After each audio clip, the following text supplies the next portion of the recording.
The importance of curriculum design, PLD 7.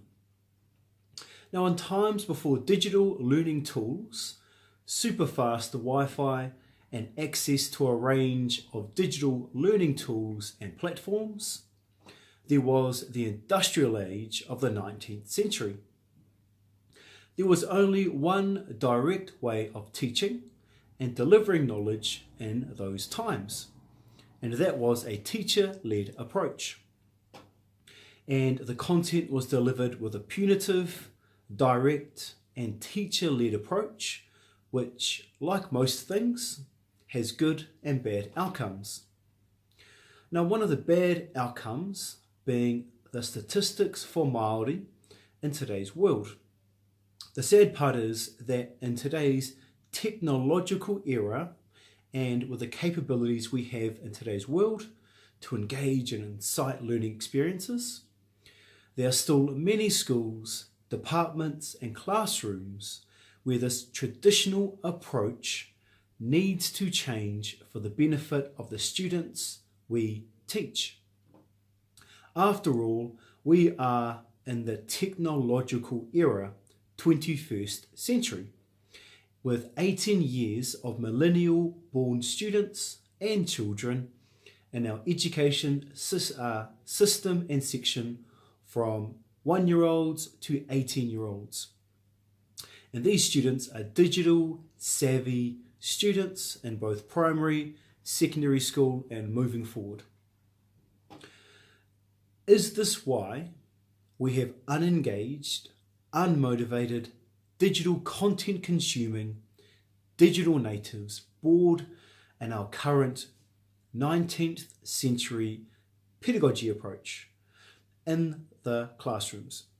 Is this why they're unengaged and unmotivated? The content and sitting and watching someone at the front of the classroom for a long period of time can turn any person off, and we're looking for more compliance as opposed to students using that knowledge, actively creating and building on top of previous learning experiences. Now, with effective technology integration and curriculum redesign, you can build better relationships because you have more time in the learning space, not delivering content, to then connect, ask questions, and learn about students. And this is where the whole building relationships comes in, and the ability to do that very well using technology. Now, in traditional times and without technology, you'd be spending a majority of your time sort of teaching the content class-wide or to smaller groups, and this takes up time with the student in terms of face-to-face, kānohi ki te kānohi, in terms of spending quality time to build that relationship. When you've got, say, 26 students who are self-managing and 2 students who just seem a bit off or need some more time or some more awhi or some more care, you can give them that time because the other students are managing themselves. They can carry on with their learning process.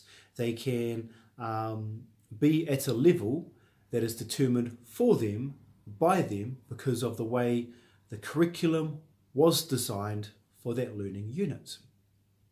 Now, if you look at the flipped learning approach, that would be along the mastery level of a flipped learning lesson where you flip a whole unit of learning.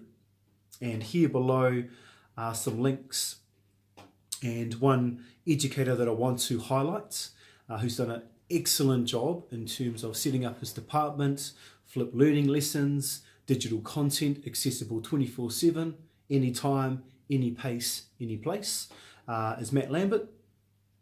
Now, an experienced and future-focused FlipCon presenter and HPE flipped learning expert Matt Lambert has loads of examples of how it has helped him connect and make more meaningful relationships with his students at Hiratonga College in Wellington. Now, with that, we called up and had a conversation in the holidays just recently, and we just talked about all the things technology enables us to do better. For example, building better relationships, being more responsive, being able to scaffold at time and place the lower end students to do better and to help build on that learning process. And he's got here his LinkedIn. Thanks, Matt. I thought I'd put you in here as well. Of LinkedIn, his PE and health YouTube channel, and also found another channel within YouTube around teaching. And then another guy who I followed who's been fantastic in that HPE space as well is Carl Conliffe, and all the things he's doing to redesign and reimagine what teaching and learning can look like, and in particular, health and PE.